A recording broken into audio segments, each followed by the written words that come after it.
నిషధ దేశపు రాజు నలుడు సదాచార సంపన్నుడు.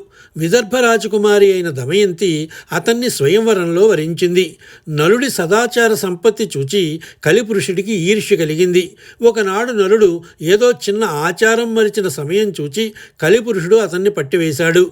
కలి ప్రోత్సాహం వల్ల నలుడు పుష్కరుడితో జూదమాడి రాజ్యమంతా పోగొట్టుకొని దమయంతితో సహా అడవులకు పోయాడు. అక్కడ ఆకలి బాధకు ఓర్వలేక పిట్టల కోసం గుడ్డ పరిస్తే అవి కాస్త ఆ గుడ్డతో ఎగిరిపోయినాయి.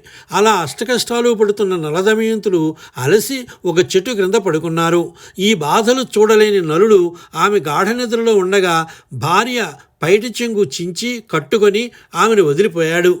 నలుడు కొంత దూరం పోయేసరికి కార్చిచ్చులో చిక్కుకుని ఉన్న ఒక నాగుపాము, ఓ రాజా, నన్ను ఈ ఆపద నుండి కాపాడు, నీకు ఉపకారం చేస్తాను అన్నది. నలుడు దానిని మంటల్లోంచి తీసి రక్షించాడు.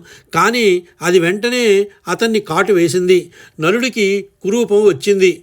అప్పుడు ఆ పాము, నేను కర్కోటకుడనే సర్పరాజును, నీకిప్పుడు కలిగిన కురూపం వల్ల మేలు కలుగుతుందని ముందు ముందు నీకే తెలుస్తుంది. అగత్యమైనప్పుడు నన్ను తలుచుకో, మళ్ళీ నీకు మామూలు రూపం వచ్చేలాగా చేస్తాను అని చెప్పి మాయమైంది. తరువాత నలుడు సుబాహు అనే మారు పేరుతో ఋతుపర్ణుని వద్ద అశ్వపాలకుడిగా ఉంటూ వచ్చాడు.